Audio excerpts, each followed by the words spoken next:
tuli telinga namun tidak mendengar. Yang buta mata hatinya. Yang tuli kesombongannya. Sehingga tiada melihat tanda kebesaran Tuhan. Sehingga tiada mendengar peringatan dari Tuhan.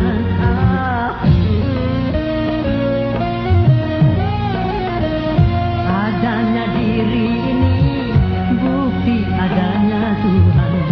Adanya alam ini bukti adanya Tuhan. Yang buta mata hatinya. Yang tuli kesombongannya. Yang buta mata hatinya. Yang tuli kesombongannya. Sehingga tiada melihat tanda kebesaran Tuhan. Sehingga tiada mendengar peringatan dari Tuhan.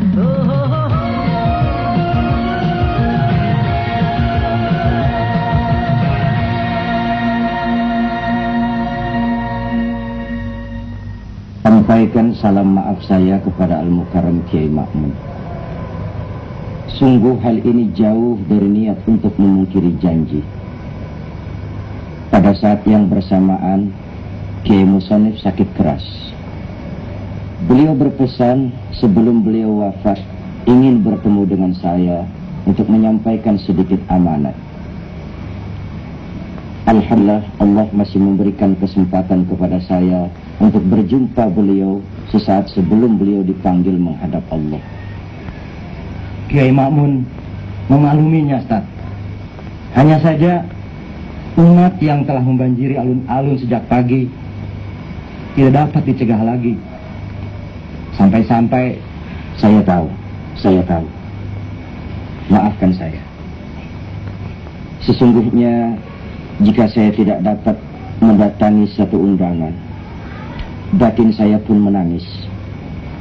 Terbayang oleh saya betapa panitia telah mengerahkan seluruh kemampuannya. Terbayang oleh saya betapa umat datang berbondong-bondong sejak pagi hari dengan berjalan kaki, dengan berkendaraan.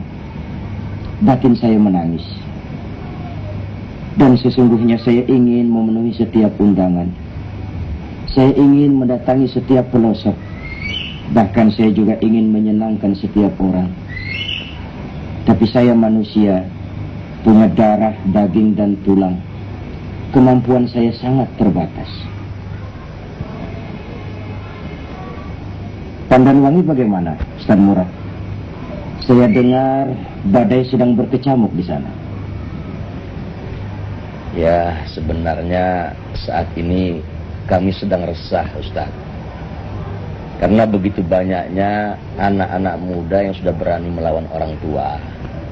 Istri yang bertengkar terus dengan suaminya. Kakak dan adik saling menghunus pisau. Masya Allah. Sudah sejauh itu rupanya yang terjadi. Apa sebabnya, Ustaz? Karena anak-anak muda di Pandanwangi saat ini lebih tertarik untuk hidup bermewah-mewah, Ustaz.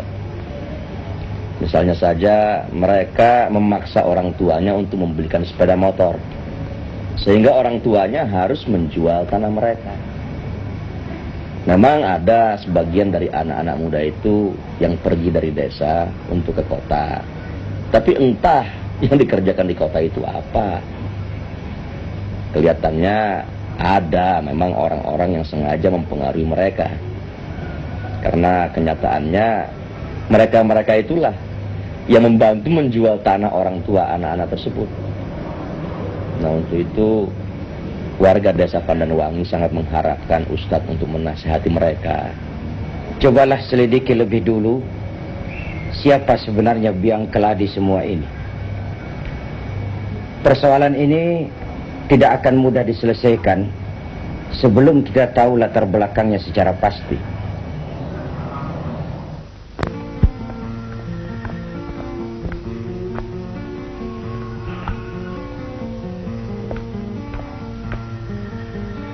Dia selalu menepati janjinya. Kau yakin? Masih kurang 5 menit lagi. Nah, itu dia. Assalamualaikum. Waalaikumsalam warahmatullahi.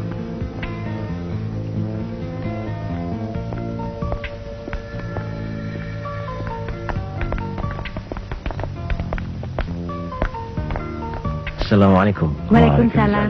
Ayah saya. Roma, saya sudah mengenal Anda, tapi Anda pasti belum mengenal saya. Silakan duduk. Terima kasih. Saya juga sudah sering mendengar dari Latifah bahwa Bapak seorang pengusaha yang gigih dan sukses. Saya kagum. Terima kasih, terima kasih. Ya, kita hidup di dunia ini untuk apa lagi? Kalau bukan untuk bekerja, bekerja dan bekerja. Saya pikir Anda juga begitu, bukan? Saya rasa semua orang begitu, Pak. Di samping untuk ibadah tentunya. Hah? Untuk ibadah? Oh, ya, tentu saja. Oleh karena itu, kita harus berusaha untuk menghasilkan sesuatu yang indah dan bersih, agar Allah bisa menerima dan meridhoinya. Loh, apa ada perbuatan-perbuatan saya yang tidak bersih? Saya rasa saya bekerja dengan fair. Saya membayar mereka sesuai dengan apa yang sudah disepakati bersama. Apalagi? Dari sudut itu, memang Bapak sangat terkenal dengan ketepatan janji. Hah? Namun dari cara